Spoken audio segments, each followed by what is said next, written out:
All right, let's get right into it. We're going to talk about a framework for critical thinking that has 7 levels. But the real core of this idea, the most important part, is this huge barrier, a great filter at level 4, where honestly, most minds just quietly stop evolving. And the surprising thing, it's not about how smart you are.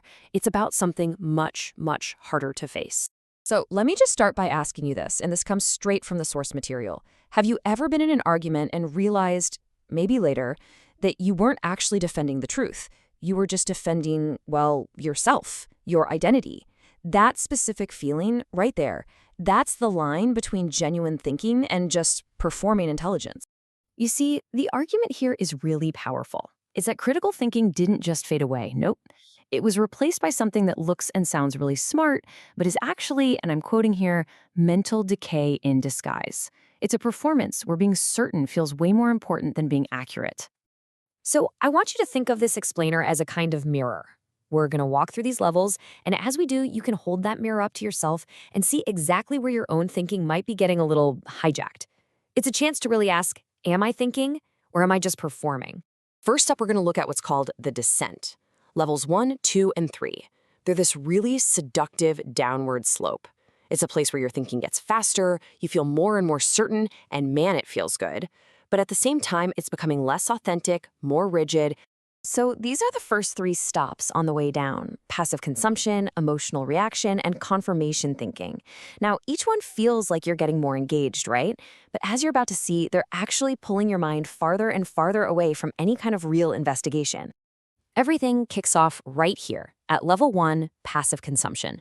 This is where information just kind of washes over you with no friction, no real check-in. And you don't feel lazy, not at all. You feel like you're staying informed. But what's really happening is your beliefs are being borrowed, not built from the ground up. And the language here is so telling, isn't it? I heard, I saw, they said. At this level, all your arguments are based on referring to something else, not on actual reasoning.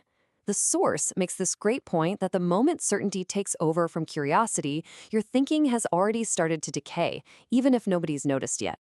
Then we get to level 2, and this is where things really heat up. This level feels super active, super engaging because, well, emotion is running the show. Outrage feels like you've done an analysis. Fear feels like a deep insight. The conclusion just slams into your brain instantly, and then your mind just scrambles to find reasons to back it up.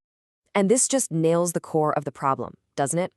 At level 2, your beliefs have basically melted into your identity. They're one and the same. So if someone disagrees with your idea, it feels like they're attacking you personally. The main question isn't what's true anymore, it's what feels right. And now, welcome to the most deceptive level of them all. Seriously. Because here, you look and sound exactly like a critical thinker. You're using logic, you're citing your sources, you're making great arguments. But the entire thing is backward. You're using your intelligence as a weapon to defend a conclusion you've already made, not to test or correct. This question says it all. How do I prove that I'm right? At this point, trying to learn has just become a performance. And this level is a huge trap, especially for smart people, because the better you are at arguing, the better you become at fooling yourself. This is where beliefs stop being ideas and start hardening into concrete. And all of that brings us right here, to the absolute centerpiece of this whole idea, the point where almost everyone gets stuck. Level 4 isn't just another step on the ladder. It is the great filter. The number 4, just let that sink in. This isn't an intellectual test. It's not about needing more facts or having a higher IQ. It demands something way, way rarer than that. It demands psychological courage. This is the question that changes absolutely everything. For the very first time, the skepticism you've been aiming at the world, it turns around. It points inward. And asking this question, truly asking it, can destabilize your entire sense of who you are. And this really gets to the heart of it. The filter isn't about being smart enough. It's about being brave enough. It's the courage to face that deep, deep discomfort of self-doubt and the potential for what the source calls an ego injury. And this is exactly why most people just turn back. It hurts. It can feel like your identity is literally cracking apart. And frankly, it doesn't play well with social groups that reward being certain. So most of us just quietly retreat to the comfort of level 3, and right there, our evolution as a thinker just stops. But for the few who actually push through that psychological wall, the entire journey changes. Now we're going to look at the ascent. We're going to see how this climb builds toward real, honest-to-goodness clarity. Levels 5, 6, and 7, this is the disciplined path upward. So once you're past the filter at level 5, your thinking starts to get really precise, really principled. You actually stop defending who you are and start testing your models of how reality works.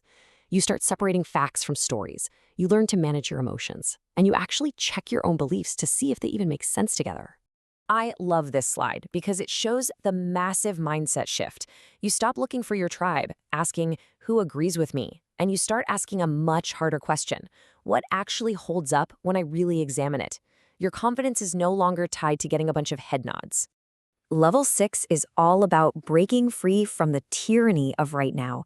Instead of just thinking about what feels good today, you start to trace the chain of consequences out into the future. You start to weigh short-term comfort against long-term problems, and you prioritize being responsible over just feeling relieved. And finally, we get here to level 7, and this is where all the different pieces just click into place. Emotion isn't some enemy you have to crush. It's a signal you need to understand. Logic is used, but with a sense of humility.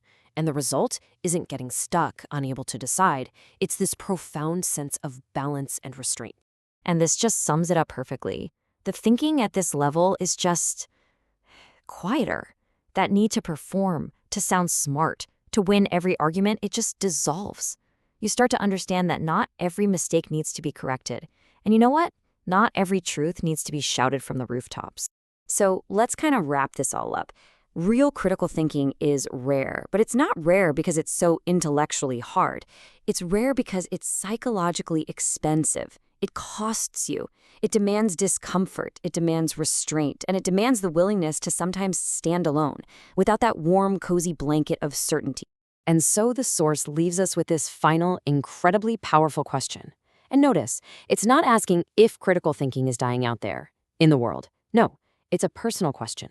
It's asking you, without any applause, without anyone patting you on the back, are you willing to carry the weight that keeps it alive in yourself?